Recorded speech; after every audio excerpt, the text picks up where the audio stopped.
Have you ever wondered what would happen if the safety net that helped you or your loved ones through tough times suddenly vanished? Or if a new law quietly changed the rules, making it harder for families to bounce back, even if you've never used the government help before? Today, I'm breaking down the recent budget bill that could reshape the financial landscape for all of us and why it matters to you, your family, and your community. Now, if you're new here, my name is Corey.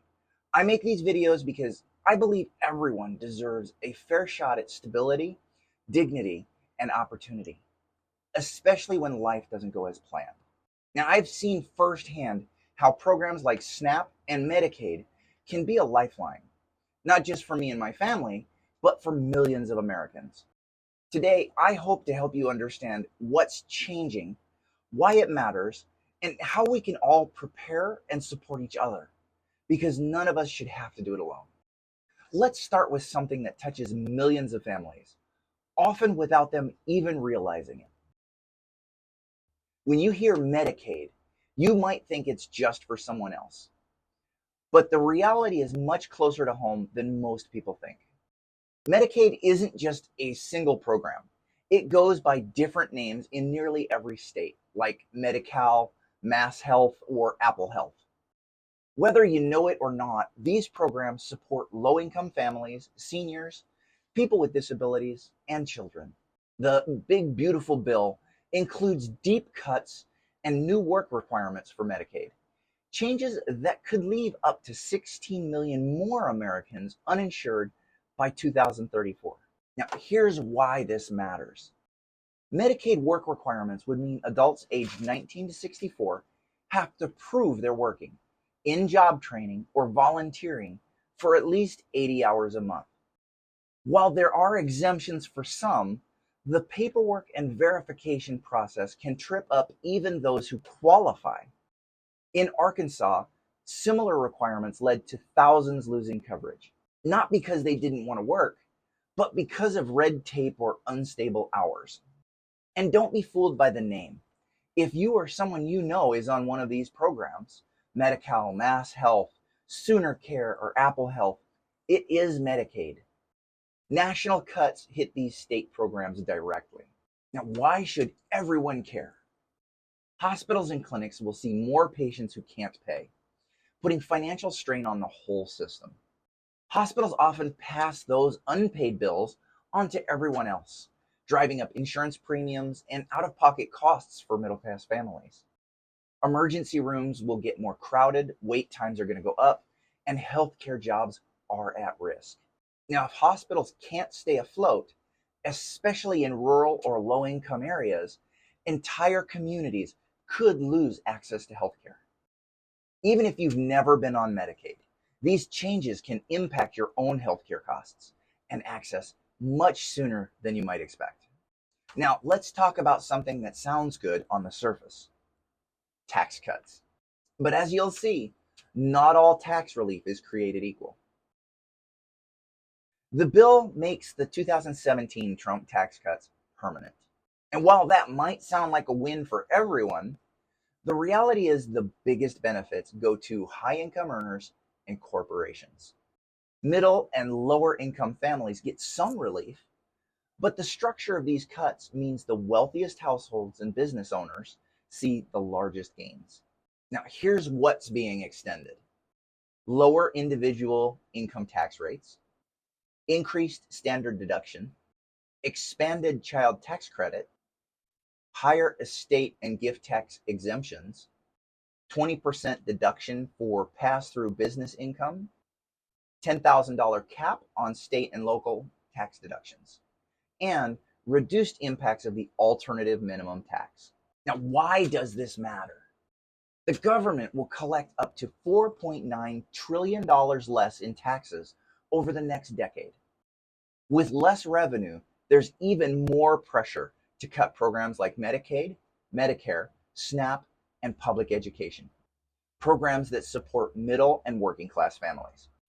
As deficits grow, the government borrows more, which can raise interest rates for everyone and potentially lead to higher taxes or reduced services in the future. The gap between the wealthy and everyone else grows wider, raising concerns about fairness and long-term economic stability. Even if your taxes go down a little, you could see higher state and local taxes, reduced public services, or future tax hikes to cover the gap. Now, you might be thinking, okay, but isn't the government always running up the deficit? Does it really matter to my family? Let's take a closer look. This bill is projected to add between $3 and $4.9 trillion to the federal deficit over the next decade. That's not just a number on a government spreadsheet, it's a growing bill that all of us will eventually help pay. Now, why should you care? As the government borrows more, interest rates on mortgages, car loans, and credit cards can rise, costing you even more. Large government borrowing can crowd out private investment, slowing job growth and wage increases. More of the federal budget goes to paying interest on the debt, leaving less for Social Security, Medicare, education, and infrastructure. Persistent deficits can make financial markets more volatile, affecting your investment returns and retirement savings. If there is a crisis, a recession, natural disaster, or public health emergency, the government has less flexibility to respond, making downturns longer and recoveries slower. You might see higher interest rates and more market volatility within a year or two. And over time, you may need to save more and invest more carefully to maintain your financial security. Now, let's shift gears and talk about something even more basic: putting food on the table.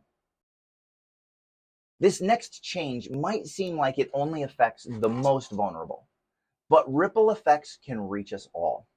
SNAP, or food stamps, has been a lifeline for millions of families, including mine. During tough times, the bill includes significant cuts to SNAP and other social safety nets. Now, why does this matter for everyone? SNAP dollars are spent quickly and locally, supporting grocery stores, farmers, and food producers. Cutting benefits means less money circulating in your community.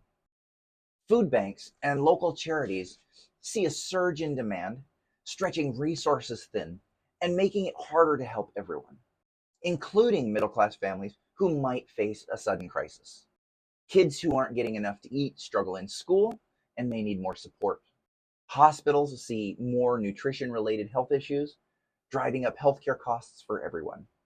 When more families struggle, it can increase crime rates, lower property values, and strain public resources. If relatives or neighbors need help, or if local taxes rise to fill the gap, your own budget could be squeezed. Within a year, you may notice longer lines at food banks, more fundraising drives, or local businesses tightening their belts. Over time, communities may become less stable, and schools and hospitals more strained. Finally, let's talk about something that might not even seem urgent until the bills start piling up or your health is on the line. The bill slashes funding for clean energy and environmental protections, opening the door for more fossil fuel development and pollution.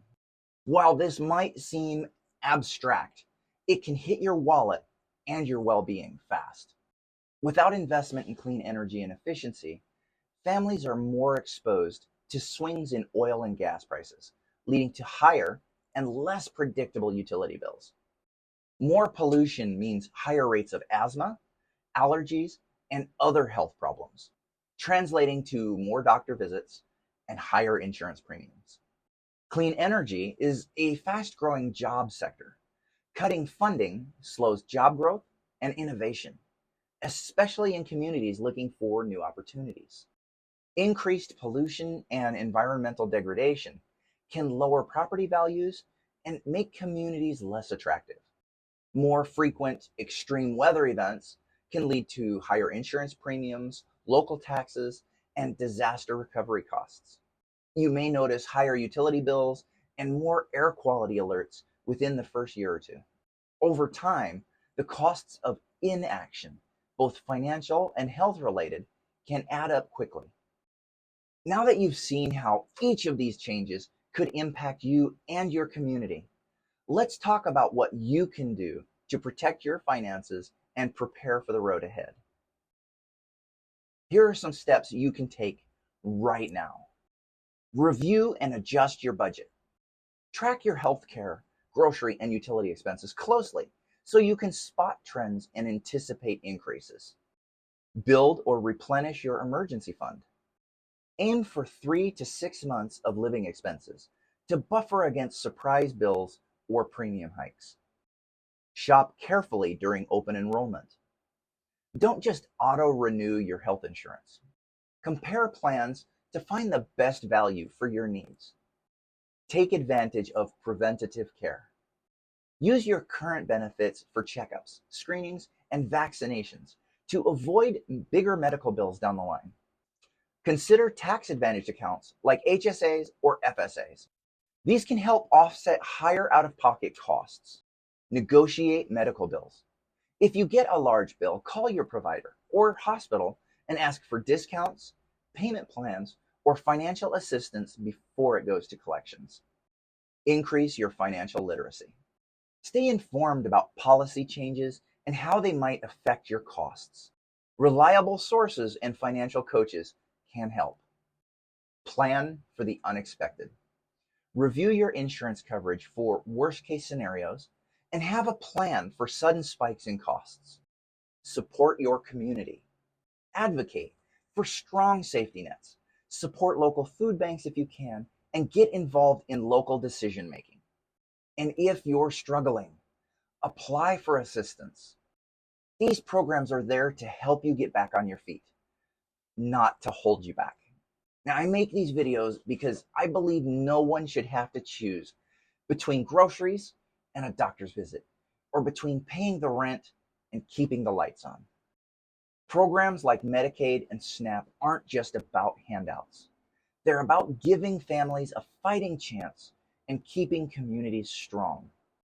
I've seen how a little help at the right moment can make all the difference. Now, if you've ever faced a budget squeeze, a medical emergency, or just needed a little help to get through a tough time, you know how quickly life can change. These programs are a leg up, not a handout. They give people the ability to improve their lives without the overpowering burden of fear.